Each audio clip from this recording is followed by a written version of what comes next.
Heaven or Hell by Alexis Loghman. She forcefully wrapped her arms around my waist from behind me. My whole body heated up, my face flushed, the pace of my heart quickened, my body started to relax into hers against my will. "Please stay," she whispered into my ear softly. I couldn't help but relax into her more. My brain lost all control over my body, only my heart was in charge now. I knew I shouldn't let her get to me. She was dangerous. She was deadly. Her red eyes were hypnotizing and stared right into my soul. She knew all of me, my darkest secrets, my strongest longings. She knew how to control me, how to pull my strings. I was her puppet. "Please," she whispered again and held me even closer to her. I felt my heart jump in joy. I loved her against all odds. I wanted her despite all common sense. I needed her with me. I needed her arms around me, her heart comforting mine, her soul protecting me. Soul? Does she have a soul? She has a heart? Has she? She has emotions? Has she? She loves me? Does she? She's human. Is she? Isn't she a monster? A blood-sucking monster, only out to kill people and please her thirst? I felt her grip tighten more. It was hard for me to keep breathing. My lungs were pressed together by her strong arms. "I do feel," she whispered into my hair. I heard her voice break. "It's an act. She's manipulating. She doesn't mean it. She just tries to pull my strings again. I can't let her do that to me. Again." "Please," she whispered into my hair weakly. "Please, just one more chance. I'll be better. I'll change, I swear." I could not control my body any longer. The moment my heart realized her pain, it took over again and shut down my brain. I turned around in her arms and looked up at her. Her red eyes were filled with tears. Her soft lips were brash. Her already usually pale face was even paler. In her eyes lay an indescribable pain. I felt my heart scream in pain at this awful sight. Here she was, the girl I loved, the girl I adored, the girl who held my complete heart in her hand, and she was pained by my abstinence from her, by my refusal to kiss her, my refusal to allow her access to my brain and heart. I watched a lonely teardrop roll down her cheek, wetting her pale skin. I didn't dare to raise my eyes. I couldn't dare meeting her eyes. I wouldn't be able to get the control back once she had it. But it was so tempting.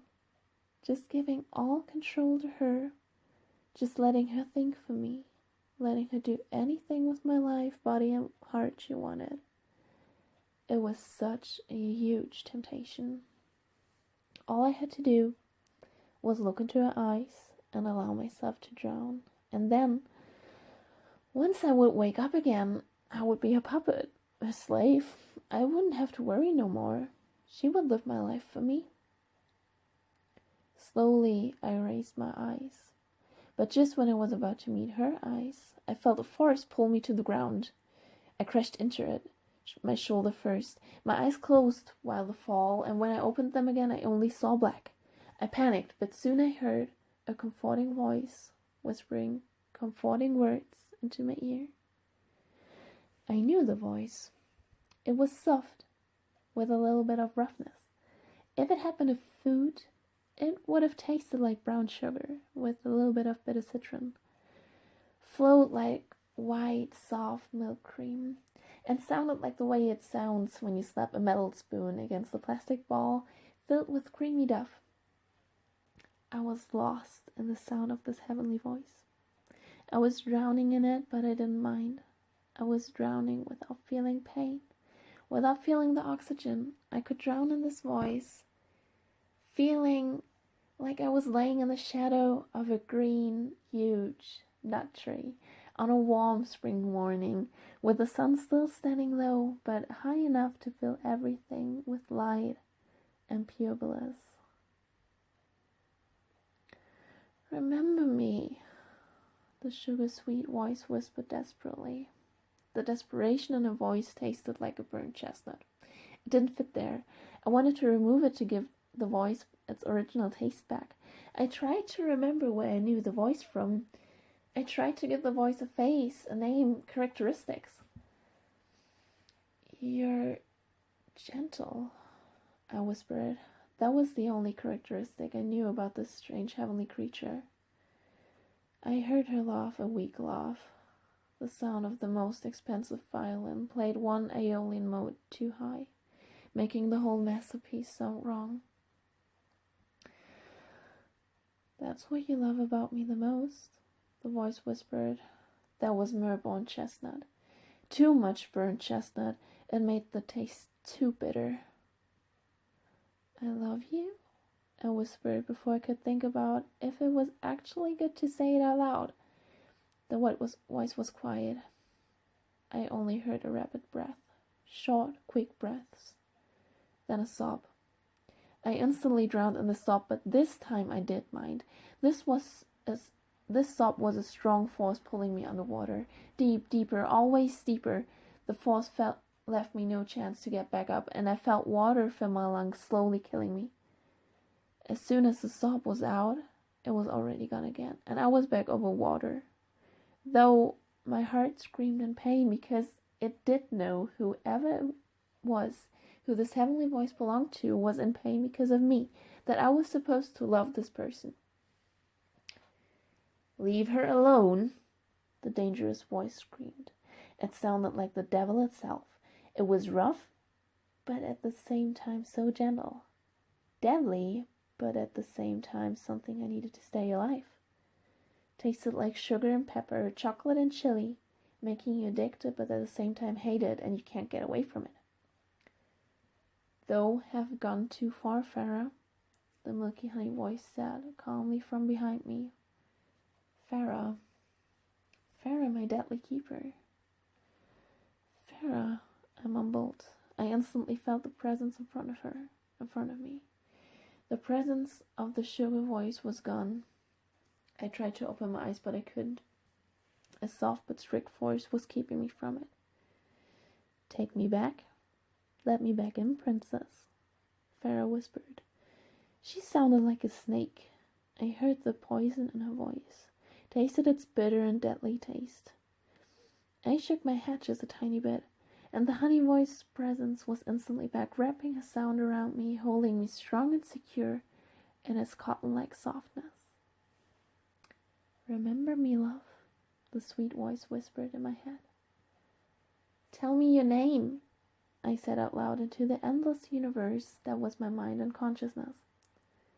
I heard a soft laugh, the sound of a high bell, the sound of an angel, then the words that made my whole body shudder in pure bliss.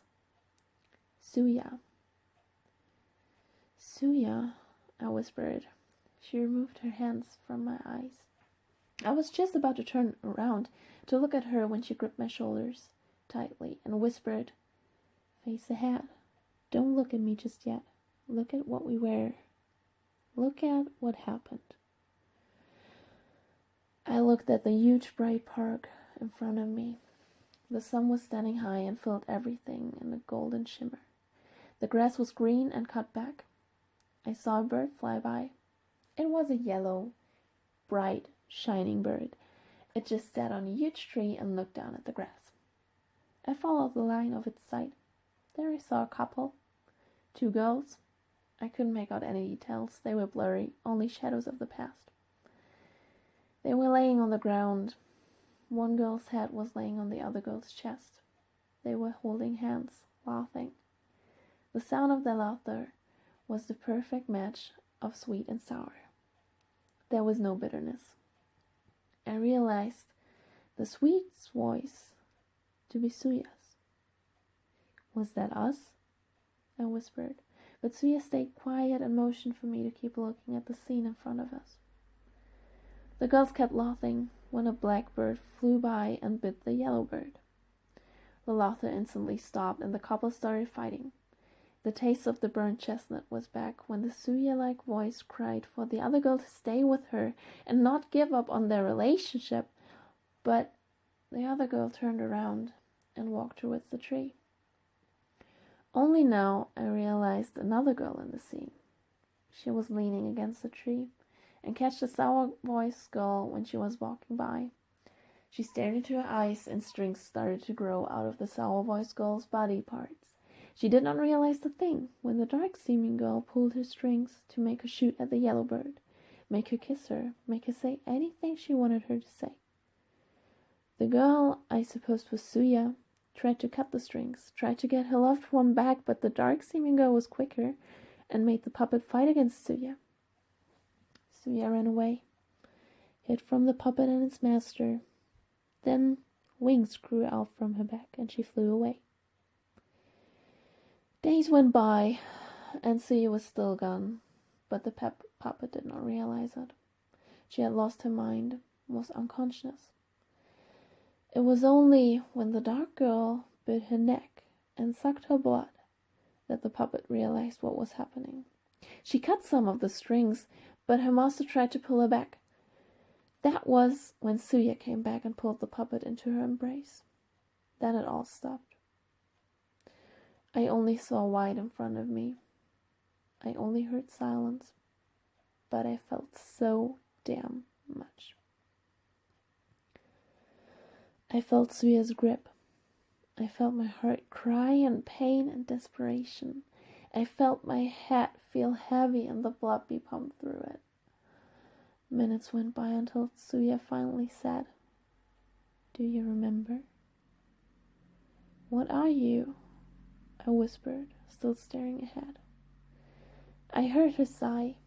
Then I felt her soft, delicate hand push against my shoulder, motioning for me to turn around and face her. When I laid eyes on her, my breath got stuck in my throat. In front of me stood the most beautiful woman I had ever seen. Her blonde hair reached her shoulders and was lightly flying in the soft wind that started blowing when I turned around. Her eyes were of the deepest green, green like the forest and the trees. Her lips were soft, softer than Farah's, more welcoming than Farah's, more familiar than Farah's. I reached out my hand and touched her arm softly. Her skin was as soft as the feathers of the big and strong wings she was wearing on her back. "Suya," I whispered as I remembered who she was. I remembered us laying on the grass looking at the stars. I remembered her asking me out on a date when I met her in college. I remembered her proposing to me one night after we had visited my family and were on our way back home. She had stopped the car and asked me to take a walk with her, and then, in front of a beautiful house, she had stopped us and had told me she had wanted to live with me there. And then she had gone down onto her knee and had proposed to me. Of course I had said yes. But then, that one night we had gotten into a fight, and she had left, and Farah had been there. She had made me forget about Suya, had made me love her instead. Suya smiled. The smile made the hair on my arms stand, made butterflies go crazy in my stomach, made my heart beat faster, made me complete. I was just about to wrap my arms around Suya and hug her tightly when I felt Farah pull me into her. My heart beat faster as Farah hugged me tightly from behind me and whispered the sweetest words into my ear. I felt my eyes snap closed, but before I could relax into Farah, I heard Suya speak. "Let go of her, devil. Thou art going too far." That caused Farah to laugh out. The laughter sounded like the bark of a dog, tasted like burnt flesh. My brain was able to take over again, and I untangled myself from her.